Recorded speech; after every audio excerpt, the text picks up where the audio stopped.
നമസ്കാരം, ന്യൂസ് ഇന്ത്യയിലേക്ക് സ്വാഗതം. നമ്മളിന്ന് പനവൂർ ഗ്രാമപഞ്ചായത്തിൽ എസ്.എൻ. പുരം വാർഡിലാണ് നിൽക്കുന്നത്. എസ്.എൻ. പുരം വാർഡിൽ നിലവിൽ വാർഡ് മെമ്പറായിട്ടുള്ള ശ്രീമതി ഷൈല അവരോടൊപ്പമാണ് നമ്മൾ നിൽക്കുന്നത്.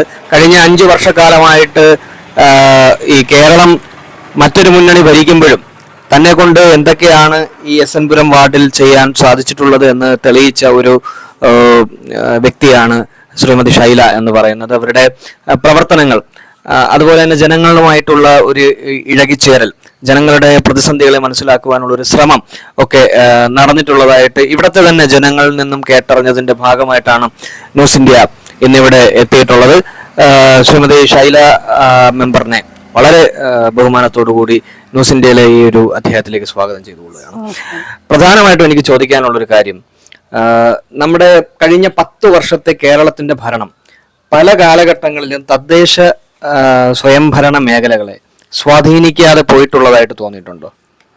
ഇപ്പോൾ ഞാൻ പഞ്ചായത്ത് മെമ്പറായിട്ട് 5 വർഷക്കാലമാണ് ആയത്. ഇപ്പോൾ ഈ 10 വർഷം കൊണ്ടുള്ള ഭരണം നമുക്കെല്ലാവർക്കും അറിയാം. ജനങ്ങൾക്കിടയിലേക്ക് ശരിക്കും പറഞ്ഞ വികസന കാര്യങ്ങൾ വളരെ മുരടിപ്പുമായിരുന്നു. മാത്രമല്ല ജീവിതത്തിൽ ദൈനംദിന സാധനങ്ങൾ വാങ്ങിക്കുന്നതിന് വിലക്കയറ്റും, അതുപോലെ പെൻഷൻ്റെ മുടക്കമുണ്ടായിരുന്നു. ഒരുപാട് ബുദ്ധിമുട്ടുകൾ ജനങ്ങൾ അനുഭവിച്ചു വരികയാണ് ചെയ്തത്.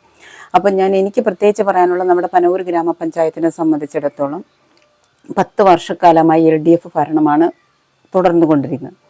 എന്നാൽ ഇപ്പോൾ ഈ 5 വർഷക്കാലമായി ഞാൻ പഞ്ചായത്ത് മെമ്പർ ആയതിനു ശേഷം എനിക്ക് വളരെ വ്യക്തമായിട്ട് അറിയാവുന്ന കാര്യമാണ്, പനവൂർ ഗ്രാമപഞ്ചായത്ത് അഴിമതിയുടെ വെള്ളനിലമായി മാറിയിരിക്കുകയാണ്. അതിന് പ്രത്യേകിച്ച് നമ്മുടെ തൊഴിലുറപ്പ് പദ്ധതി എന്ന് പറഞ്ഞാൽ നമ്മളെല്ലാവരും കണ്ടിട്ടുണ്ട്. നിങ്ങളും ചാനൽ പ്രവർത്തകരായതുകൊണ്ട് നിങ്ങളും എന്താണ് കണ്ടിട്ടുണ്ടാവും. 24-ലും മറ്റ് 80 ന്യൂസിലും എല്ലാത്തിലും വന്നിട്ടുണ്ടായിരുന്നു പനവൂർ ഗ്രാമപഞ്ചായത്തിൻ്റെ തൊഴിലുറപ്പിലുള്ള അഴിമതി. ഏകദേശം കോടിക്കണക്കിനാണ് അതിനകത്ത് അഴിമതി വന്നിട്ടുള്ളത്. അത് സർക്കാരിന്റെ തന്നെ ഓഡിറ്റിലൂടെ തെളിയുകയും ചെയ്തിട്ടുണ്ട്. ഈ സർക്കാർ ഓഡിറ്റിൽ കൂടി തെളിഞ്ഞതിന് ശേഷം എന്തെങ്കിലും നടപടികൾക്കായിട്ട് പനവൂർ ഗ്രാമപഞ്ചായത്തിലെ മറ്റ്, അതായത് ഭരണകക്ഷി അല്ലാതെ പ്രതിപക്ഷം ശ്രമിച്ചിട്ടുണ്ടായിരുന്നു? തീർച്ചയായിട്ടും ഒരുപാട് സമരമുറകൾ നമ്മൾ പഞ്ചായത്തിനെതിരെ ചെയ്യുകയും അത് ജനങ്ങളിലേക്ക് അറിയിക്കുകയും ചെയ്തിട്ടുണ്ട്. അതിൻ്റെ പ്രതിഫലനം ഇപ്പോഴത്തെ ഇലക്ഷന് കൃത്യമായിട്ടും അത് നമുക്ക് അനുകൂലമായിട്ട് തന്നെ വരികയും ചെയ്യും. മാത്രമല്ല ഈ ലൈഫ് ഭവന പദ്ധതി നമുക്ക് എല്ലാവർക്കും അറിയാം. ലൈഫ് മിഷനെ സംബന്ധിച്ച് പനവൂർ ഗ്രാമപഞ്ചായത്തിലെ ജനറൽ കാറ്റഗറിയിലുള്ള ആൾക്കാർക്ക് മണ്ണും വീടിന് ഒരാൾക്ക് പോലും മണ്ണോ വീടോ കൊടുക്കാൻ കഴിഞ്ഞിട്ടില്ല. പിന്നെ SC ST കാറ്റഗറിയിലുള്ളവർക്ക് മാത്രം കുറച്ച് പേർക്ക് അത് പട്ടികജാതി വികസന വകുപ്പിൻ്റെ സഹായത്തോടെ നമുക്ക് കുറച്ച് പേർക്ക് ചെയ്യാൻ പറ്റി. പനവൂർ ഗ്രാമപഞ്ചായത്തിൽ അതിന് ഫണ്ട് കണ്ടെത്തുവാൻ കഴിഞ്ഞിട്ടില്ല. ഇപ്പോൾ ഈ അടുത്ത കാലത്ത് തന്നെ ഒരു റൂമർ, അതായത് ഇലക്ഷനുമായി ബന്ധപ്പെട്ട് പാവപ്പെട്ട ആൾക്കാരെ വിളിച്ചു വരുത്തി 200 രൂപയുടെ പത്രം, അതിൻ്റെ ചെലവ്, അതിൻ്റെ കമ്മീഷൻ എല്ലാം കൂടി ചേർത്ത് നിങ്ങൾ വന്ന് എത്രയും പെട്ടെന്ന് ഇവിടെ എഗ്രിമെന്റ് വെക്കണം എന്ന് പറഞ്ഞ് ഇലക്ഷൻ സാധാരണക്കാരായിട്ടുള്ള ആൾക്കാർ, അതായത് ജനറൽ കാറ്റഗറിയിൽ ആൾക്കാരെ വിളിച്ചു വരുത്തി 200 രൂപയുടെ പത്രം, അതിന്റെ കമ്മീഷനും 25 രൂപ, പിന്നെ അതിന്റെ പ്രിന്റ് എടുക്കുന്നതിന് 50 രൂപ, ഇതെല്ലാം ചേർത്ത് ഇപ്പോൾ ഈ ഇലക്ഷൻ ഡിക്ലെയർ ചെയ്തതിന് ശേഷം അവിടെ എഗ്രിമെന്റ് എന്നും പറഞ്ഞ ആൾക്കാരെ പറ്റിച്ചിട്ടുണ്ട്. പാവപ്പെട്ട ഒരുപാട് ആൾക്കാർ ആ ഒരു എഗ്രിമെന്റ് കഷ്ടം നമുക്ക് തന്നെ, എനിക്കറിയാം. ഞാൻ പഞ്ചായത്ത് മെമ്പറായിരുന്നു. അവിടെ ഇരിക്കുമ്പോൾ പലരും വന്ന് ഞങ്ങളുടെ കയ്യിൽ 300 രൂപ എടുക്കാനില്ല മെമ്പറെ എന്ന് പറഞ്ഞുകൊണ്ട് പ്രയാസങ്ങൾ ഞങ്ങളോട് പറയുന്നുണ്ട്. അപ്പം എന്നിട്ട് പോലും ഞാൻ അതിനെതിരെ അവിടെ ശബ്ദിക്കുകയും ചെയ്തു. കാരണം അവിടെ ഫണ്ടാവുകയോ അവിടെ പൈസ അനുവദിക്കുകയോ ഒന്നും ചെയ്തിട്ടില്ല പനവൂർ ഗ്രാമപഞ്ചായത്തിൽ. അപ്പം ഇവിടെ ഹെഡ്കോയുടെ ലോണ് ലഭിക്കുന്നതിന് വേണ്ടി ഒരു അക്കൗണ്ട് എടുക്കണം എന്ന് സർക്കാരിൽ നിന്നൊരു കത്ത് പഞ്ചായത്തിൽ വന്നു. ഈ കത്ത് മുഖാന്തരം ഇവർ ജനങ്ങളെ കൊണ്ട് എന്താണ് പാവപ്പെട്ട, കാരണം കഴിഞ്ഞ പാർലമെന്റ് ഇലക്ഷനും ഇതേ അനുഭവം ജനങ്ങൾക്കുണ്ടായി. HI ഓഡിറ്റോറിയം അന്ന് വാടകയ്ക്ക് എടുത്തുകൊണ്ട്, ഒരു ദിവസം വാടകയ്ക്ക് എടുത്തുകൊണ്ട് പാവപ്പെട്ട ആൾക്കാരെ എല്ലാവരെയും വിളിച്ചു വരുത്തി. ജനറൽ കാറ്റഗറിയിലുള്ള ആൾക്കാർ ഉദ്ദേശം എത്ര ജനങ്ങൾ പങ്കെടുത്തിട്ടുണ്ട്? ഏകദേശം അന്ന് നമുക്ക് ഇവിടെ 541 ഗുണഭോക്താക്കളാണ് ഉള്ളത് ലൈഫിൽ. ഏകദേശം 400-ന് പുറത്ത് ആൾക്കാർ പങ്കെടുത്തു. അന്ന് അവരുടെ ഡോക്യുമെന്റ്സ്, അതായത് കരം, പിന്നെ പ്രമാണത്തിന്റെ കോപ്പി, മറ്റ് കൈവശ രേഖകൾ, ഇതെല്ലാം എന്ത് ചെയ്തു, വാങ്ങിച്ചു വെച്ചു. പക്ഷെ ഇതുവരെ, അതിനുശേഷം 2 വർഷമായി ഒരാൾക്ക് പോലും കൊടുക്കാൻ കഴിഞ്ഞിട്ടില്ല പനവൂർ ഗ്രാമപഞ്ചായത്തിനെ സംബന്ധിച്ചിടത്തോളം.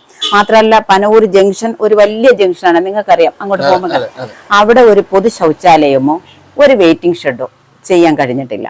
പക്ഷെ അടൂർ പ്രകാശ് MP ആസ്തി വികസന ഫണ്ടിൽ നിന്ന് നമുക്കൊരു വെയിറ്റിംഗ് ഷെഡ് അവിടെ കഴിഞ്ഞ വർഷം 2023-24 സാമ്പത്തിക വർഷം അനുവദിച്ചിരുന്നു. പക്ഷെ അത് നടപ്പിലാക്കുവാൻ ഇപ്പോഴത്തെ മെമ്പറെ ഒരു ചെറിയ സംശയം, ഈ തദ്ദേശ സ്വയംഭരണ സ്ഥാപനങ്ങളുടെ ആസ്തി വികസന ഫണ്ടിലേക്ക് തന്നെ പ്രധാനപ്പെട്ട എല്ലാ ജംഗ്ഷനുകളിലും ശൗചാലയം നിർമ്മിക്കാൻ വേണ്ടിയിട്ട് സർക്കാർ ഫണ്ട് അനുവദിച്ചിട്ടുണ്ടായിരുന്നു. പക്ഷെ ആ ഫണ്ട് പനവൂർ ഗ്രാമപഞ്ചായത്തിലേക്ക് എത്തിയില്ലെന്നാണ് മെമ്പർ പറയുന്നത്. അതോ എത്തിയതിനു ശേഷം അതിന് എന്തെങ്കിലും കള്ളത്തരങ്ങൾ ഉണ്ടായിരുന്നു? അല്ല, കള്ളത്തരമല്ല. അതിനകത്ത് ഫണ്ട് ഇവിടെ എത്തിയിട്ടില്ല. അതിന് വേണ്ടിയിട്ട് പഞ്ചായത്ത് ശ്രമിച്ചിട്ടില്ല. ആ ഫണ്ട് വാങ്ങാൻ വേണ്ടിയിട്ടുള്ള ഒരു ശ്രമം പഞ്ചായത്തിനെ സംബന്ധിച്ചിടത്തോളം നടന്നിട്ടില്ല. മാത്രമല്ല ലൈഫും അതുപോലെ തന്നെ അവർ ഫണ്ട് കണ്ടെത്താൻ 5 വർഷം ഉണ്ടായിരുന്നല്ലോ മുന്നേ, അത് കണ്ടെത്തുവാൻ വേണ്ടി അവർക്ക് കഴിഞ്ഞിട്ടില്ല. പിന്നെ ഒരുപാട് അഴിമതി പനവൂർ ഗ്രാമപഞ്ചായത്തിനെ സംബന്ധിച്ചിടത്തോളം നമുക്ക് പറയാനുണ്ട്. ഒന്ന് ഞാൻ പറഞ്ഞു കഴിഞ്ഞല്ലോ, തൊഴിലുറപ്പിൽ അത് നിങ്ങൾക്കൊക്കെ തന്നെ അറിയാം. ഒരു ഓഡിറ്റിലൂടെ വളരെ ക്രമക്കേടാണ്. അത് ഓംബുഡ്സ്മാൻ കണ്ടെത്തി ഇപ്പൊ മുകൾ തട്ടിലേക്ക് നിൽക്കുകയാണ്. അപ്പലേറ്റ് അതോറിറ്റിയിലേക്ക് ആ കാര്യം നിൽക്കുകയാണ്. അപ്പൊ ചിലത് കോടതിയിൽ കേസ് വരെ പോയിട്ടുണ്ട്, ഹൈക്കോടതി വരെ എത്തി നിൽക്കുന്ന കേസ് വരെ ഉണ്ട് അതിനകത്ത്. പിന്നെ എടുത്തു പറയണമെങ്കിൽ വിശപ്പ് രഹിത കേരളം പദ്ധതി എന്ന് പറഞ്ഞൊരു പദ്ധതി ഉണ്ട്. അപ്പൊ അത് പകുതി വഴിയിലെത്തി നിൽക്കുകയാണ്.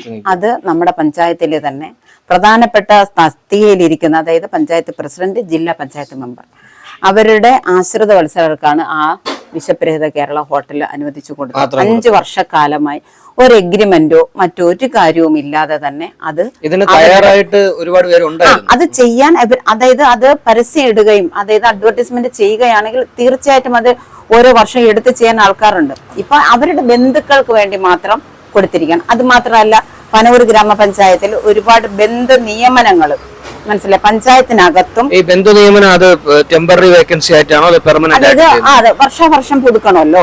ടെമ്പററി, അതായത് പഞ്ചായത്ത് മെമ്പർമാരുടെ തന്നെ മക്കൾക്ക് ജോലി, അതുപോലെ തന്നെ അവരുടെ തോറ്റിട്ടുള്ള സ്ഥാനാർത്ഥികൾ, കഴിഞ്ഞതിന് മത്സരിച്ചിട്ട് തോറ്റ സ്ഥാനാർത്ഥികൾക്ക് പഞ്ചായത്തിനകത്ത് ജോലി. ഇവരെ ഫേവർ ചെയ്ത് നിൽക്കുന്നവർ. അതെ, അവരെ ഫേവർ ചെയ്ത് നിൽക്കുന്നത്. അതുപോലെ പഞ്ചായത്തിന് വിട്ടുകിട്ടിയിട്ടുള്ള സ്ഥാപനങ്ങളുണ്ട്. ആ പൊതുമേഖലാ സ്ഥാപനങ്ങളിലൊക്കെ അവരുടെ ബന്ധുക്കൾക്ക് ജോലി കൊടുത്തു കഴിഞ്ഞു. ഈ 10 വർഷക്കാലമായി അവരുടെ ബന്ധുക്കളാണ് ജോലി ചെയ്തത്. സാധാരണക്കാർ ഇന്റർവ്യൂവിന് ഒരു പരസ്യം എന്ന നിലയിൽ പത്രത്തിലേക്ക് ഇടുകയും അതിനു മുന്നേ തന്നെ അവരുടെ ആൾക്കാരെ സെലക്ട് ചെയ്തെടുക്കുകയും ചെയ്തിരിക്കുന്ന അവസ്ഥയാണുള്ളത്.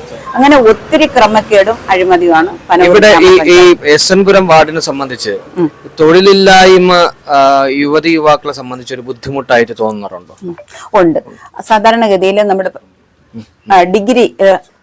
ഡിഗ്രി തലമുറയൊക്കെ പഠിച്ചിട്ട് ഒരുപാട് പേര് ഇപ്പൊ തൊഴിലുറപ്പ് ഉണ്ടല്ലോ, ആ തൊഴിലുറപ്പിൽ തന്നെ നമ്മൾ ജോലി 340 രൂപയാണ് അവർക്ക് കിട്ടുന്ന വേതനം. പക്ഷെ ഇതിന് പോകാൻ കഴിയാത്ത അഭ്യസ്ത വിദ്യയായിട്ടുള്ള ആൾക്കാർ ഒരുപാട് പേര് ഡിഗ്രി എടുത്ത് PSC പഠിച്ച്, ഇപ്പൊ എനിക്കറിയാം എന്റെ ഏറ്റവും അടുത്ത ആളാണ് ഇപ്പൊ ഇരിക്കുന്ന അവരുടെ മരുമകൾ തന്നെ വർഷങ്ങൾ കൊണ്ട് PSC എഴുതി ഇങ്ങനെ ഓരോ ഇന്റർവ്യൂവിന്, സ്കൂളിലെ ഇന്റർവ്യൂവിനും ഒക്കെ പങ്കെടുത്ത് ഒരു ജോലി ലഭിക്കാതിരിക്കുകയാണ്. അങ്ങനെ ഒത്തിരി പെൺകുട്ടികളും ആൺകുട്ടികളും ഉണ്ട്.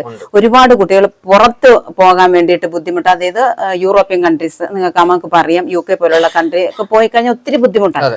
അങ്ങനെ നാട്ടിൽ ജോലി ലഭിക്കാത്തിടത്തോളം അവരങ്ങനെ വിദേശ രാജ്യങ്ങളെ ആശ്രയിക്കുന്ന ഒരുപാട് കുട്ടികളുണ്ട്. ഈ എസ് എൻ പുരം വാർഡിനെ സംബന്ധിച്ച് ഇത് ഇവിടുത്തെ ഒരു ആരോഗ്യ നിലവാരം എങ്ങനെയാണ്?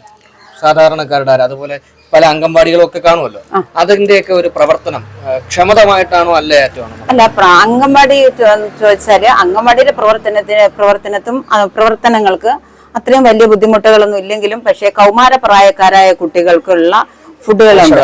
പോഷകാഹാരം വിതരണത്തിന് ബുദ്ധിമുട്ടുകളുണ്ട്. അവർക്കത് കറക്റ്റായിട്ട് സമയത്ത് ലഭിക്കുന്നില്ല. അത് മാത്രമല്ല 60 വയസ്സിന് മുകളിലായിട്ടുള്ള വയോജനങ്ങളുണ്ട്. വയോജനങ്ങൾക്ക് വേണ്ടി BP ഷുഗർ നോക്കുക എന്നുള്ളതാണ് മാസം 2 മാസത്തിലൊരുക്കും 3 മാസത്തിലൊരുക്കും നടക്കുന്നത്. അല്ലാതെ അവർക്ക് മറ്റ് സഹായങ്ങളൊന്നും സർക്കാർ തലത്തിൽ നിന്നും പഞ്ചായത്തിൽ നിന്നും ലഭിക്കുന്നില്ല. ഇപ്പൊ മെമ്പർ 5 വർഷക്കാലം ഇവിടുത്തെ ജനങ്ങളെ മനസ്സിലാക്കി ഇവിടുത്തെ സാധാരണക്കാരന്റെ ദുഃഖം അറിഞ്ഞ ഒരു വ്യക്തിയാണ്. തീർച്ചയായിട്ടും ഒരു കോൺഗ്രസ് പ്രവർത്തക എന്നുള്ള രീതിയിൽ അടുത്തൊരു 5 വർഷത്തേക്ക് കൂടി ഭരണം ലഭിച്ചു കഴിഞ്ഞാൽ പ്രധാനമായിട്ടും വരുത്താൻ ഉദ്ദേശിക്കുന്ന മാറ്റങ്ങൾ എന്തൊക്കെയാണ്? തീർച്ചയായിട്ടും എന്റെ പ്രിയപ്പെട്ട ജനങ്ങൾ, എന്റെ എസ് എൻ പുരം വാർഡിലെ ജനങ്ങൾ എന്നെ ചേർത്ത് പിടിച്ചിട്ടുള്ളതാണ്. എപ്പോഴും അവരുടെ സുഖ ദുഃഖങ്ങളിൽ ഞാൻ കൂടെ ഉണ്ടായിരുന്നു ഈ 5 വർഷക്കാലം.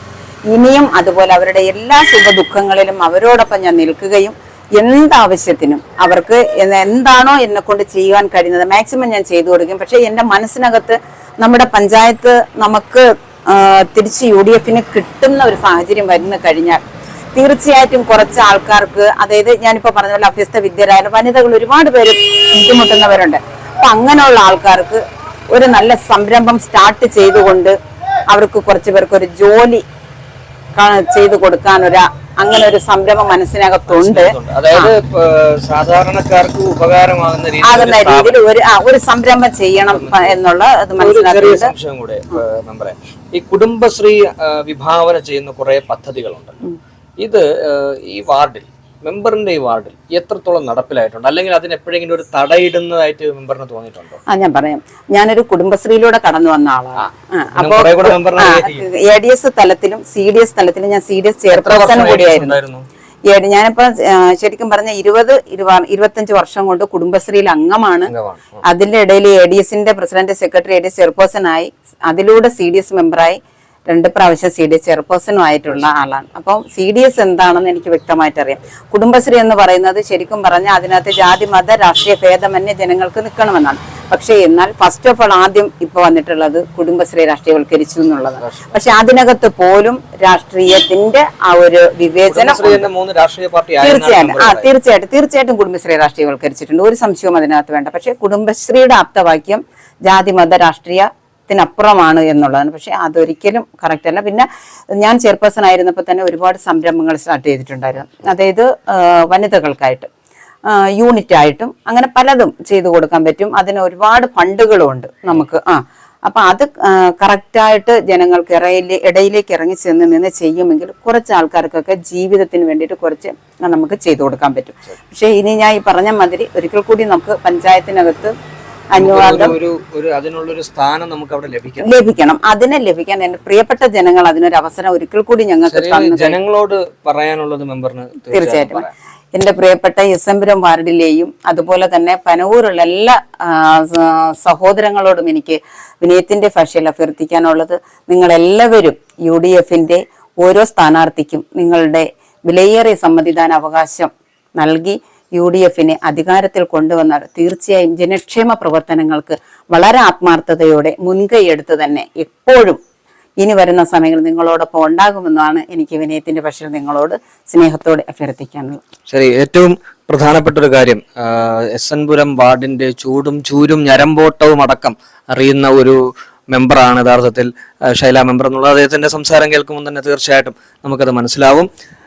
ജനങ്ങളാണ് തീരുമാനിക്കേണ്ടത്. ന്യൂസ് ഇന്ത്യ നിങ്ങളിലേക്ക് ഓരോരുത്തരുടെയും അഭിപ്രായങ്ങൾ എത്തിക്കുക. എന്താണ് നിങ്ങളെക്കുറിച്ച് ജനങ്ങൾ പ്രതീക്ഷിക്കുന്നത് എന്നുള്ളത് എത്തിക്കുക എന്നുള്ളതാണ് നമ്മളുടെ ഒരു പ്രധാനപ്പെട്ട കടമ എന്ന് പറയുന്നത്.